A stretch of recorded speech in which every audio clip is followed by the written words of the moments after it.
Hi, I'm Jesse Hildebrand, and we are going to be doing an introduction to SAFE for Lean Enterprises. SAFE is an agile framework. It's really geared towards large enterprises. It's kind of one of those, it's a fully thought out framework for doing agile, but with guardrails to make enterprises feel comfortable transforming so that they have like something to relate back to when they have questions. Like it's a fully developed product that you can give to a large business that says, here's how you can make for an agile transformation. And it makes them feel comfortable, very large risk-averse companies. So, digital disruption is affecting every industry across the globe. Everything's going to the web, everything's going to the cloud, everything is getting connected. You know, it's been doing this for years, but we're really starting to feel the effects on large businesses that are starting to get pushed out by smaller businesses because of that, those connections, those digital connections.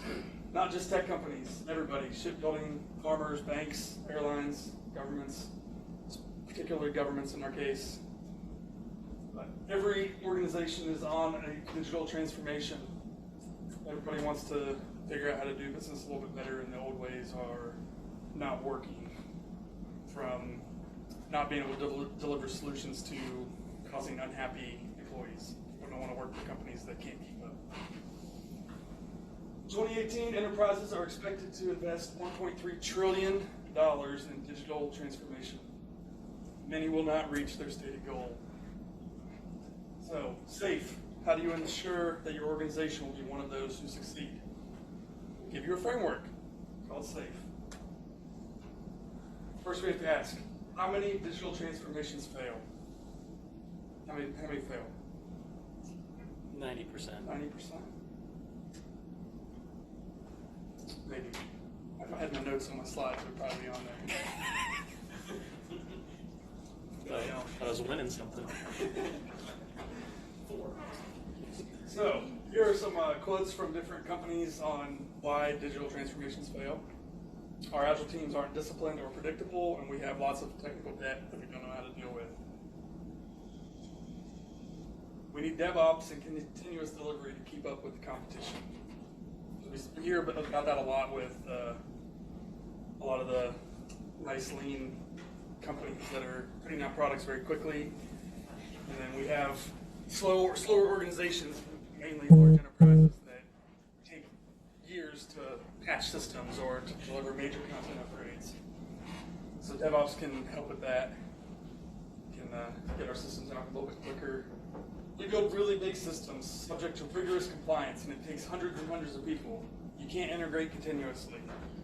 I think we've all heard that, at least where we work, because of we have all of those concerns: rigorous compliance, security concerns, big systems that companies don't have to deal with, whatnot. But if you have a system like that, these things that we're going to talk about today can help you. We just don't have the knowledge and leadership skills to transform. That's where the SAFE framework comes in. They try to help you get that knowledge and those help give you the tools to develop leadership skills to drive that transformation. Dean Leffingwell, the creator of SAFE, says that every business is a software business now. Agility isn't an option or just a thing for teams. It's a business imperative. But we struggle building really big systems. What we need is a lean enterprise. And that's where SAFE comes in. And we know how to do agile from a development standpoint because we've been doing it for 25 years. Right? I mean, it's not something that's new. I'm not saying we as us, but the world as a whole has been doing agile for a long time. Like, it's not a new thing. It's not some revolutionary thing. The new thing is, like, how do you do it in a large enterprise at that scale? Introducing the Lean Enterprise. So, SAFE is the world's leading framework for enterprise agility. It helps give us solutions and basically a how-to guide for some principles to guide us, best practices, and competencies, and for helping develop those from scratch. If you don't know what you're doing, we can take a look at this nice chart, which is a available on scaleagileframework.com. If you go there, you can see this chart here, which is a nice architectural guide for quick guide to look at and understand what's going on, or some guardrails for figuring out how to do safe in your business. You can kind of plug and play pieces out of your business right into this and give yourself like a nice chart of what my business looks like inside safe. If you go to scaleagileframework.com, this chart's there along with tons of articles. Everything on this chart is clickable. Literally every word, I'm pretty sure, you can click and go into like a large article on what that specific thing means. In tonight's presentation, we're going to focus on, I don't have a mouse, oh there it is, Lean Agile Leadership, which is the foundation for all this. If you don't have this, you don't have a lean enterprise. And it's probably the most important thing, and it's the hardest thing, and it is the primary focus on transformation. And then we're also going to talk about team and technical agility and DevOps release on demand, and we're going to skip these top two tonight. This bottom one, team and technical agility, kind of focuses on the actual development team itself. And then DevOps and release on demand focuses on multiple Agile teams delivering products together. Why do you want Agile? To deliver business results. This is proven from multiple companies that if you have a nice Agile organization, you will have 10 to 50% happier, more motivated employees. And I know everybody loves it. Everybody gets motivated because of this. It's great stuff. You have 30 to 75% faster time to market. This is your, what are you laughing at me for? 30 to 75% faster time to market. This is your continuous deployment stuff, right? You don't want to package everything up and release one patch a year. You want to just release things as you get there. 20 to 50% increase in productivity. Everybody works faster because everybody's happy. And we all know that happy people work better. So you get some increase in productivity, but I think really the productivity increase comes because the business is more able to see what's going on. It gives them a lot of visibility and transparency. And especially in large enterprises, people not as easy to hide in the corner and not provide value under this framework. And then 25 to 75% defect reduction because you are constantly deploying and integrating your code. So you're fixing defects that you do have right away instead of letting them pile up and then having those defects compound upon themselves.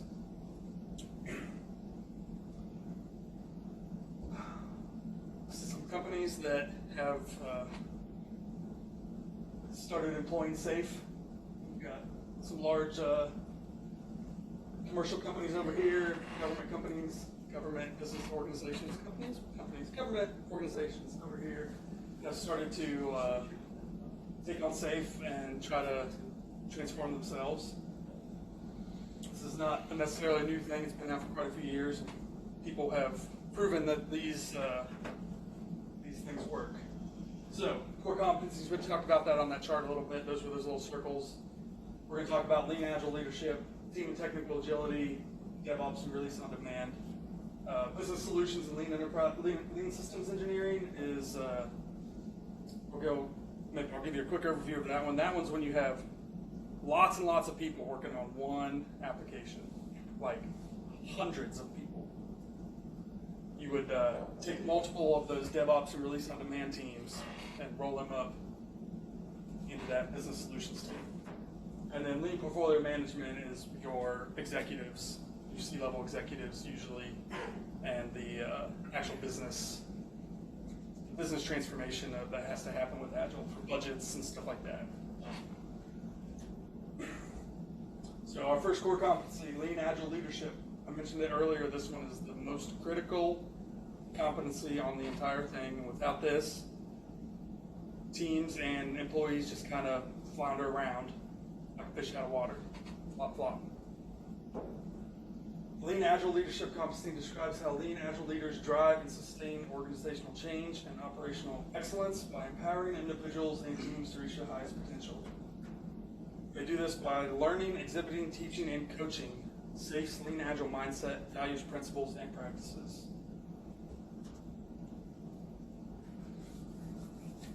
One of the most promising movements in modern business history has been the emergence of global lean movement. But the basic tenets of lean challenge many aspects of traditional management theory and call for a mindset that is foreign to most executives. We see this a lot at work, that they don't understand what it means to be lean.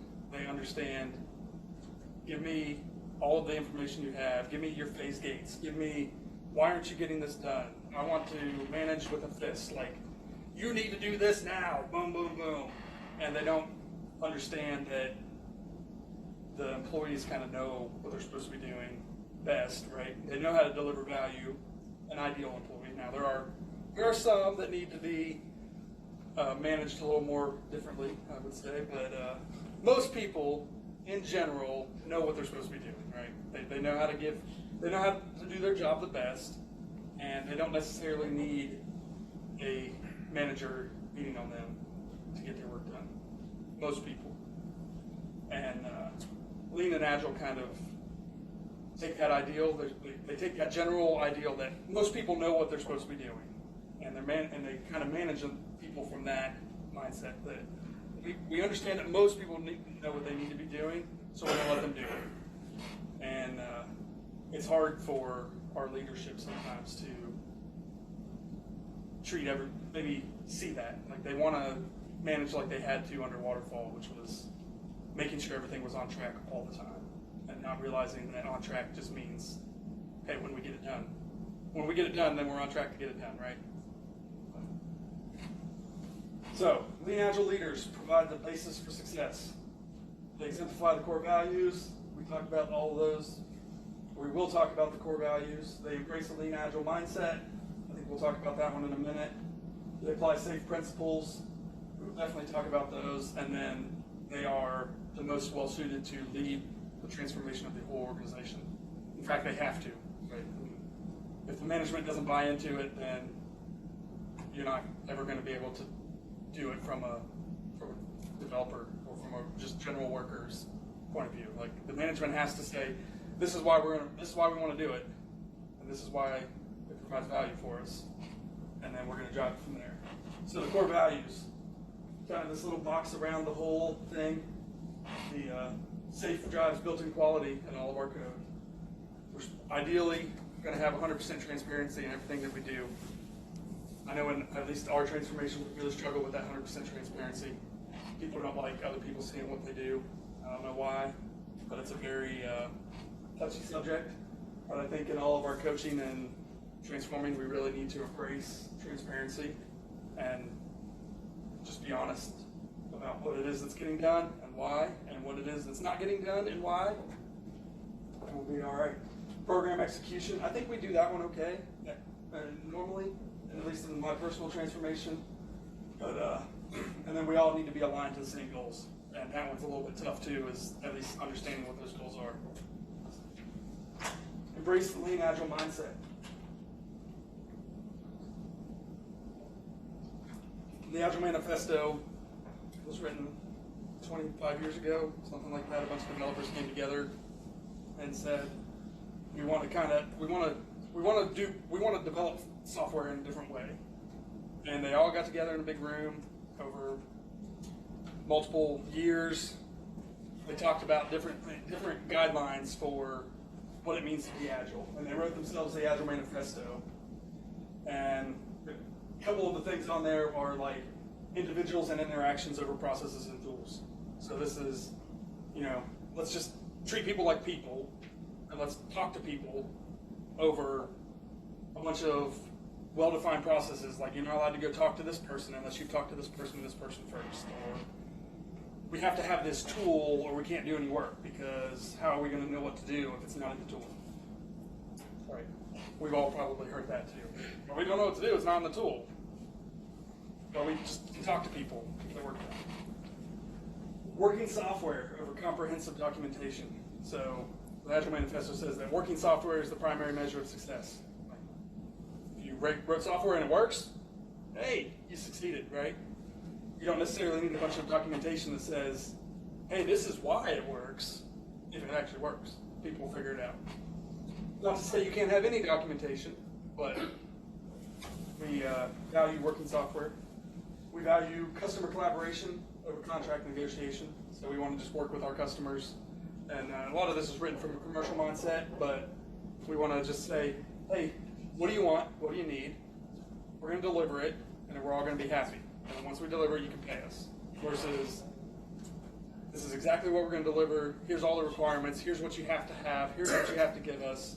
We just kind of work back and forth, and we finally get there. We eventually get there. And then one of the other keys is responding to change or following a plan.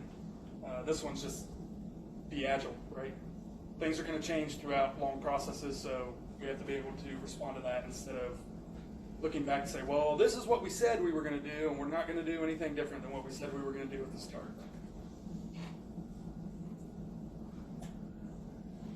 SAFE has written some principles based on the Agile Manifesto and the House of Lean that we saw back here. The House of Lean's over here. On a foundation of leadership, that's really critical. But if you don't, we talked about that a minute ago, that leadership is absolutely critical. If you don't have that foundation, the whole house falls over.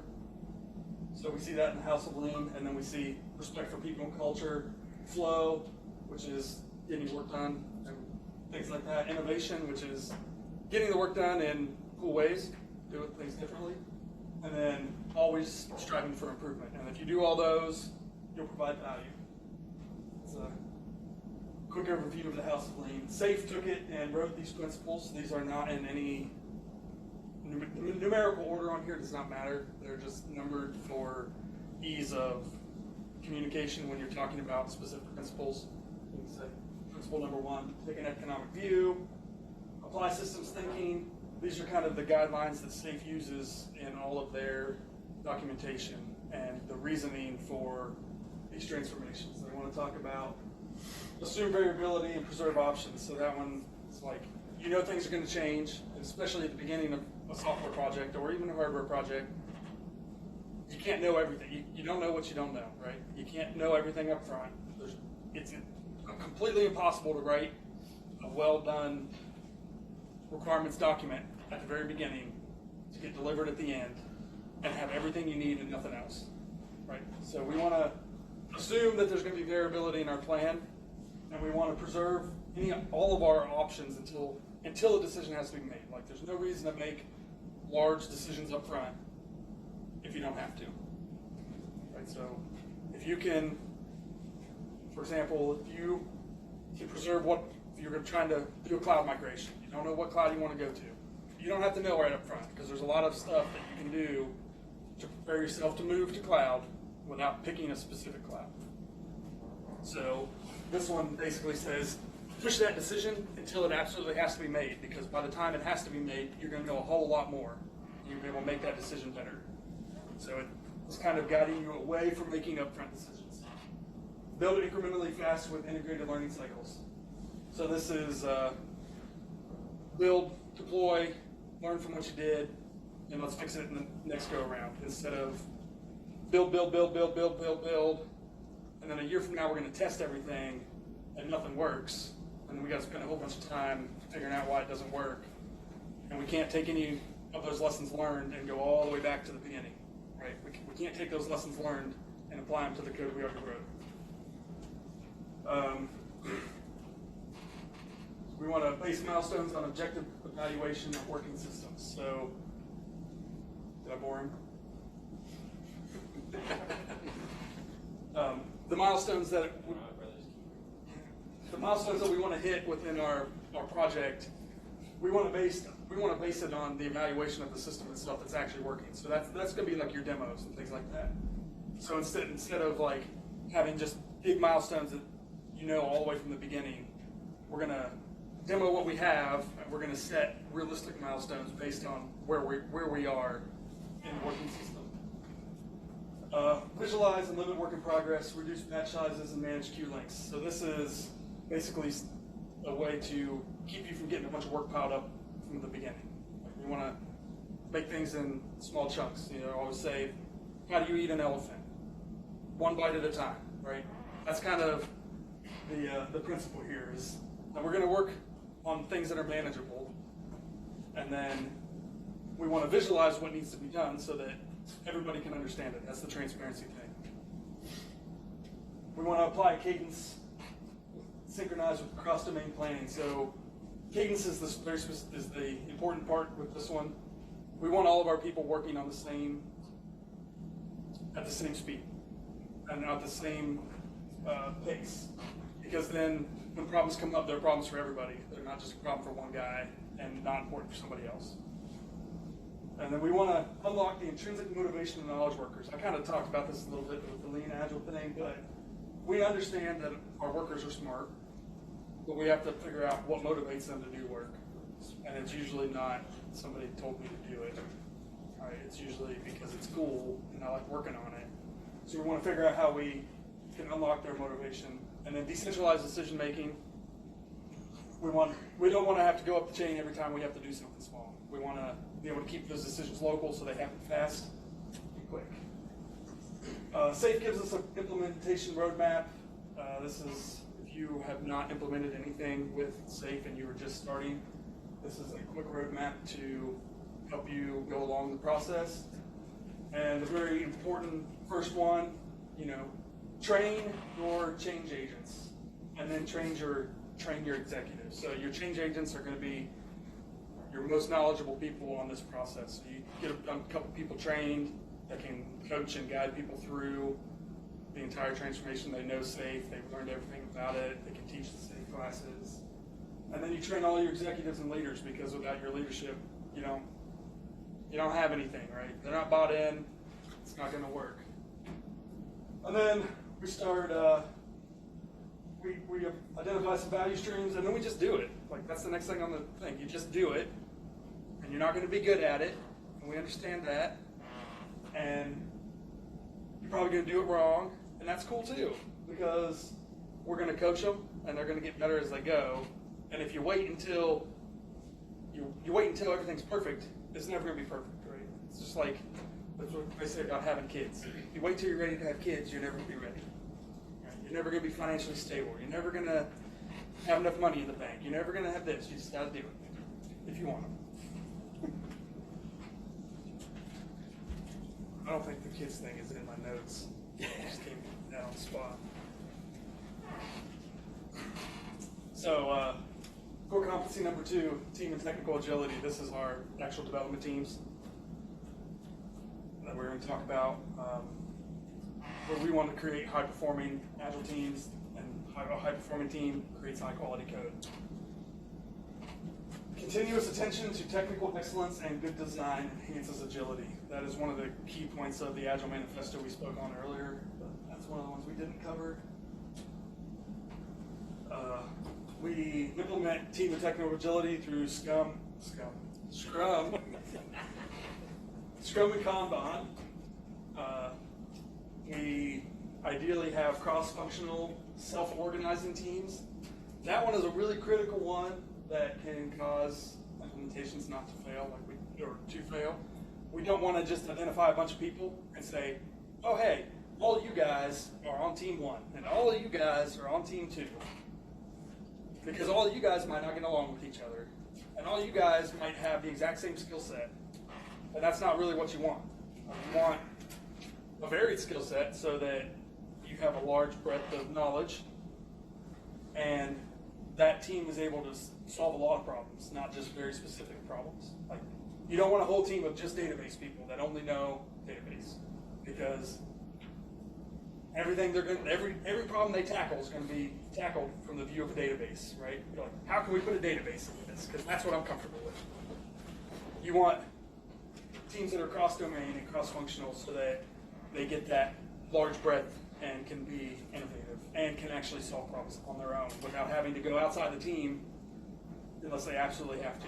Now, we understand that going outside the team is going to happen, but we want to decentralize that decision making and bring those decisions local. So the more the team can do and the more decisions they can make themselves, the more effective they're going to be. Scrum optimizes teams for communication and value delivery. And then we apply Kanban to optimize value flow and to visualize the work that we're doing. Most development teams are probably going to be Scrum in SAFe. And then if you're not doing development, Scrum gets a little funky. Like a lot of the stuff in Scrum doesn't really apply to you if you're not doing software development. Or even, I mean, hardware installations and stuff can use Scrum too, but basically if you're not working from a large piece of work and breaking it down into smaller ones, it's hard to do Scrum. And you're going to want to focus maybe more on Kanban, because if you work from like a ticketing system or people call you all the time to get work done, like that's going to be well suited for Kanban style work, more so than Scrum. But Scrum teams usually use Kanban as well, so they do Scrum and Kanban. They're kind of a hybrid. So they plan all the work with the normal Scrum process, but they visualize all of it on the Kanban board. So that people, that's the transparency thing. Everybody knows what everybody else is working on. Everybody can kind of see. So that's how that goes. Do you have comments? No? Do we have any questions on Scrum and Kanban? Because there's a lot of stuff we can talk about there. The way we were handling it at work Yeah. was similar to the hybrid mix between the two. Yeah. I mean, that's what SAFe says Seems, yeah. for a Scrum team, is to definitely use a Kanban board to visualize it. Some of the people I've talked to that do SAFe or like Kanban, you can't mix them. So you pick one or the other. Right. And so to hear you say that, no, it's fine to mix them. It is definitely fine to mix them. It's just different from what you hear when people say, oh no, you have to pick, Scrum or Kanban. Right. I mean, And Kanban sounds like it's the easier one to do than Scrum, because you don't have all of the planning and process. yeah. But I think Kanban is really, really hard to do well. Like, it sounds easier from the start, like, oh, you just put all your work on this board and you just move it as you do it. But there's so much planning that has to go into that work that gets done in Kanban, in a pure Kanban without the Scrum team, that it's really hard to do that well. It's like a pure Kanban team, the ideal piece of work, the ideal story, is the same size with every single story on the Kanban board. So like with a Scrum team, you size your stories, right? You get together, and you're like, What's the story? Story is a piece of work. Okay. The story is basically an item that needs to be done, a task. It's up a little bit more from that, but that's also SAFe assumes that you know how to do Scrum and Kanban already. I know that is one of the sticky points that we have had over and over again, is that people don't know what Scrum is, but SAFe assumes that you already know how to do it I don't know before it what Scrum is. starts. So we can talk about that in a different presentation if we want. We can do a whole Scrum one. But the hard part about Kanban is that every story on the board ideally should be the exact same size, because you want those stories to just flow like a well-oiled machine. Like, I gotta do this and then this and then this and it's done. I actually heard that part. So that's the biggest difference between Scrum, where Scrum and then visualizing the work on Kanban, and just a pure Kanban. Pure Kanban is measured is solely by the flow of stories through the board, where Scrum, you get measured based on how many story points you can get done in an iteration or sprint. Your weight. Right, your velocity. So that's the biggest difference. And then sizing all that work to be the same is an incredible amount of work. So Kanban sounds easy, but it's really not, because somebody has to do all that sizing, and it's usually the product owner. But we can talk about those roles a little bit when we find another chart here. Built-in quality supports flow. So this slide is basically telling us that if we write good code at the beginning and it works and we know it works, we don't have to go back and do it again. So we can get more done, and it's more productive to write good code at the beginning. We don't want to create a bunch of technical debt for ourselves. I like this slide, although I think in practice this is a little difficult. This is talking about we want to test first and do testing automation. Over here on the side, we've got the V. This is the typical waterfall style of writing code. We write a feature, and then we break that feature down, we write a bunch of stories, and then we take all those stories and we write a bunch of code, right? And then we pass all that code over to the testers, and the testers test the code. And maybe it works, maybe it doesn't. And then we pass it off to close out these stories. Does this code that was delivered satisfy the acceptance criteria in our story? Yes or no? And we test that. And then it rolls all the way up to the feature at the very end. Does all the stuff that was delivered deliver everything we said we needed in the feature? And they write tests for that. So you don't know if your feature's done or if the code you wrote is good until it all gets all the way back up to the top of the V, and you might have to start over again, right? If we collapse this and write tests first, we write the feature, we write the tests for the feature immediately, and they're probably going to fail because you don't have any code that's working that will actually pass that test, right? You write the story. You write the story test on how you're going to test it. You write that code, you write the automated test as soon as the story's written. And that's probably going to fail because there's no code written for the story. And then you write the code, and you test it, and then all of a sudden, if it passes that test, it probably passes the story test, and it probably passes the feature test too. So you get that feedback like right away. You wrote the code, and now your test cases are passing all the way back up at the top if you've already got those test cases done. And you've already got that test automation done.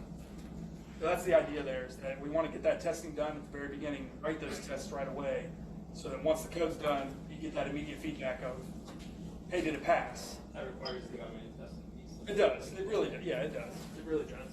But you get that. I mean, a lot of the advantage here is you keep your context. So if you write a lot of code, you understand that the code you wrote yesterday at work, you kind of still have fresh in your mind and you know what it all does. If you wrote code 2 months ago and you haven't looked at it for 2 months and then all of a sudden it's failing the feature test cases, it might take you a whole day to spin back up on that code and figure out what it did and why it's failing. But if you did it yesterday and it's failing, oh hey, I remember what this variable did. I don't even have to, I even remember the values I'm supposed to be storing in that variable, like just from memory, right? So it keeps that context quicker so that you can write code that passes your test. And you don't have to spin back up on that. DevOps and release on demand. This is the last core competency we're going to go through. I don't know how much time I have. Plenty. But this is the kind of the management section of those development teams. This is where you're going to have a couple people that are maybe responsible for all the agile teams and keeping them on track. And you're going to, all of your features are going to come out of this level. Features are large pieces of functionality that you want your product to do, which would be, for example, things like, I need to be able to log into the system. That might be a feature, right? Because there's a lot of things that happen for a login. Right? You gotta have a login page. You gotta have a way to store username. You gotta have a way to store a password. You gotta have a way to verify the username and password. And then you gotta do something with the person once they log in. So your features kind of come out of this level of the organization. And then the agile teams are the ones that work on the stories, which were those pieces I talked about for the feature there. So there you go. I absolutely agree that DevOps is an essential capability for every agile release train. So this whole point is this whole section of the thing focuses very heavily on DevOps. And I know at least at our place, at Employ, we do it very poorly and not at all. But we claim that's the goal, and we're trying to get there, and I think eventually we will do some semblance of it, but maybe not the way that large organizations like Microsoft, those guys do it. I don't think we'll ever get to just write code and get to deploy it the same day you write it. but we're going to try. A contractor can dream. Yeah. So a lot of the problem where we work at least is DevOps provides a culture, automation, inflow, measurement, and recovery. We don't have the culture of DevOps. Someday maybe we'll get there. I'm not sure, but we will try very hard. We mentioned Agile release trains on the last slide. Here's the definition of Agile release train. It's a team of Agile teams that are organized to release value on demand via a continuous delivery pipeline. So this is a bunch of Agile teams working together on one piece of software or one common solution. So, like if you think of like maybe Google search, like they're going to have a bunch of teams working on Google search. It's not just a couple people.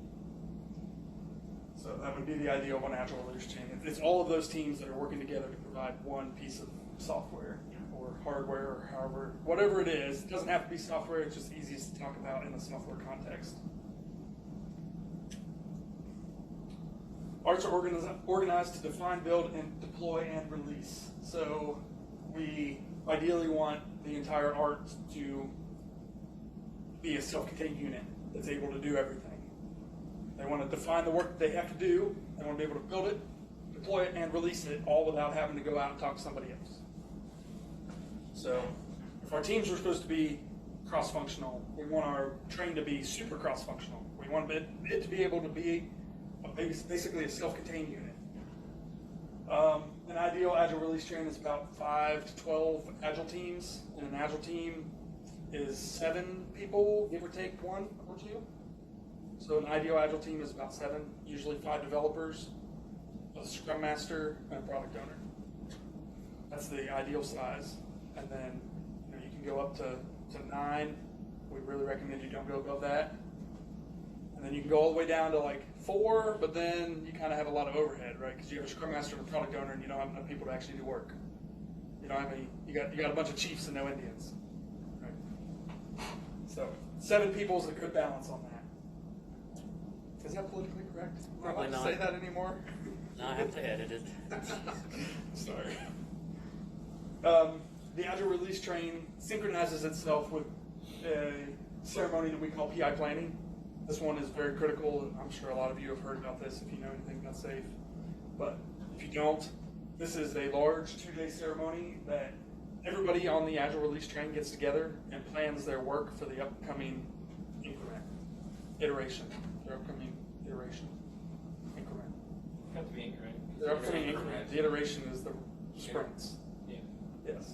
Yes. So an increment's like 6 weeks, 6 to 8 weeks. So they get together and plan all the work for the next 6 to 8 weeks.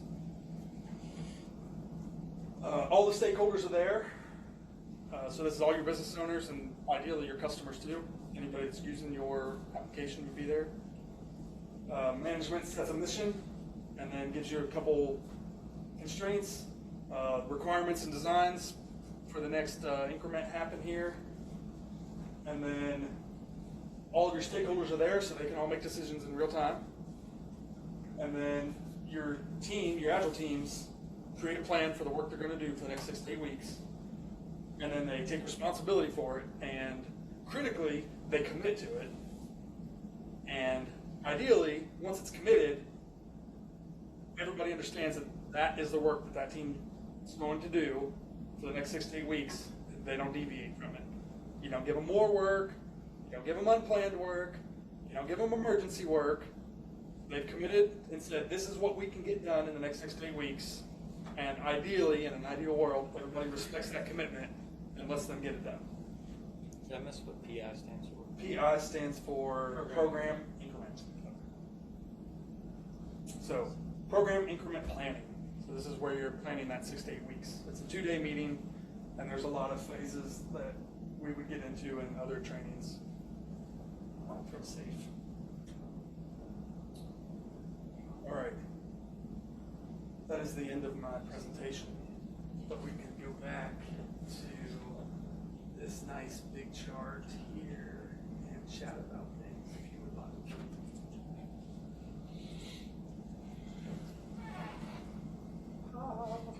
It's very pretty. So, We talked about Agile teams a little bit. They are represented right here on the chart. You got your development team, product owner, and your Scrum Master. And then the next layer up from the Agile team. So you will have 5 to 12 of these Agile teams on the Agile train, right? We saw that a little bit. And then there's like a little management section here that manages all of the Agile teams, which is the release train engineer. You'll hear them called the RTE. The product management, the product manager is the ideal person that brings the features and stuff that needs to be worked on. They are the primary business liaison for the technical teams at the program level. So they're the ones that are going to drive the features or bring the features that need to be in the application to the teams and to the train to get worked on. And then you have a system architect there as well, who is laying out architectural guidance for the entire application. So if you just focus on a single application here, this is what the system architect would lay out the architectural guidance for that one for that single application. And then the RTE is kind of the chief Scrum Master. So you'll have every team has a Scrum Master on it, and the RTE is the Scrum Master of Scrum Masters. And then the product manager is the head product manager for all the product owners. So every team has a product owner, and then they're all typically going to report to the product manager. And that's kind of the hierarchy of that. And then the chart then shows that these teams will do Scrum or Kanban or both. And then we talked about the PI planning meeting. It's represented right here as this gold column. And then you have these program increments, and then each iteration in between. That's where work gets planned. Another thing I would really like to touch on, because it's near and dear to my heart when it comes to SAFe, is that at PI planning, you commit to what you're going to get done, and you kind of plan each iteration. And from a high level, you think, I think I'm going to be able to get this done in iteration 1. I think I'm going to do this work in iteration 2. Well, every iteration you have another meeting called iteration planning, where you kind of take a look at where you are, and you actually set the goals for that 2-week iteration. Because it's kind of hard sometimes to plan out 6 or 8 weeks, right? But you can plan out 2 weeks pretty well. So you have you have that iteration planning where you're like, this is the work I'm going to get done, and you can really lock that in. And near and dear to my heart is once you have that iteration planning and you say, this is the work I'm going to get done in that iteration, and the whole team commits to it, that's what they have to get done. They have to get that work done. And nobody should be adding more work to them once they get that planned. If additional work needs to get done, people should say, in an ideal world, I can get that to you in 2 weeks once this iteration is done. We will prioritize it and stick it in the next iteration. Now, I understand that there are super critical emergency fixes that kind of put everything on hold, but there's a lot of things that people claim that need to get done right away that really don't need to get done right away. So we should really try to protect those planned increments, because that's what's going to keep the team happy, right? Developers get really upset when they say, this is what I'm going to do for the next 2 weeks, and then somebody comes in and changes all their work 2 days later. So if we can set those increments and protect them, and everybody's on the same page. It requires everybody to be on the same page, which is really difficult. But I think that eventually we can get there if we talk about it and we understand why that is important to protect that increment and to protect the developers from having to do all this unplanned stuff. Do we have questions?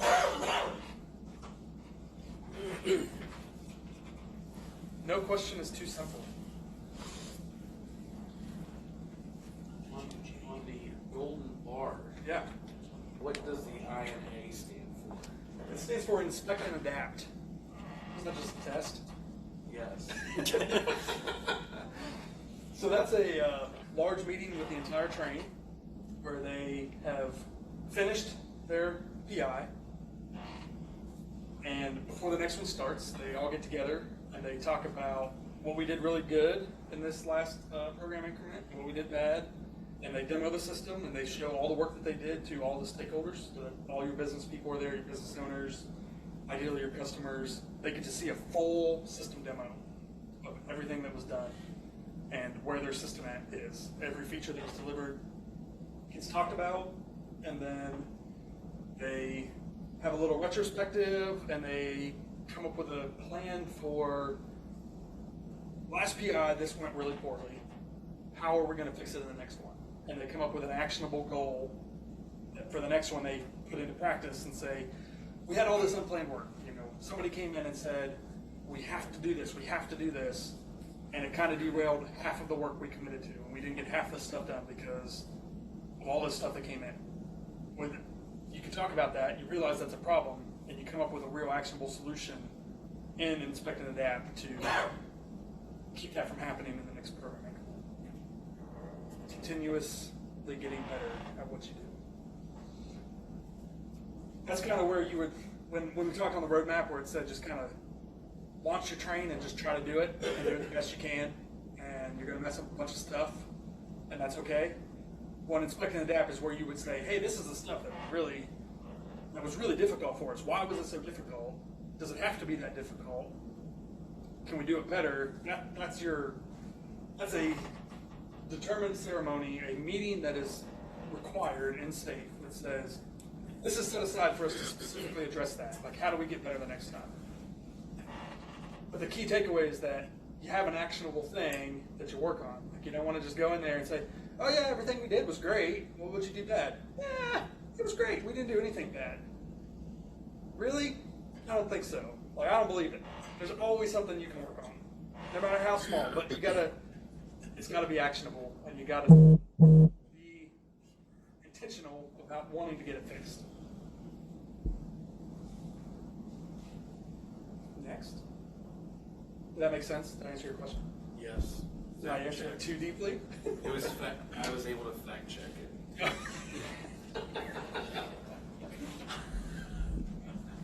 Very fun.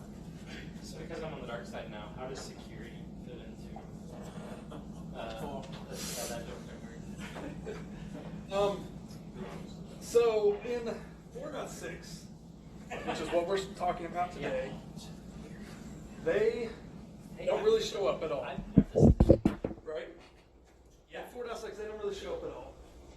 They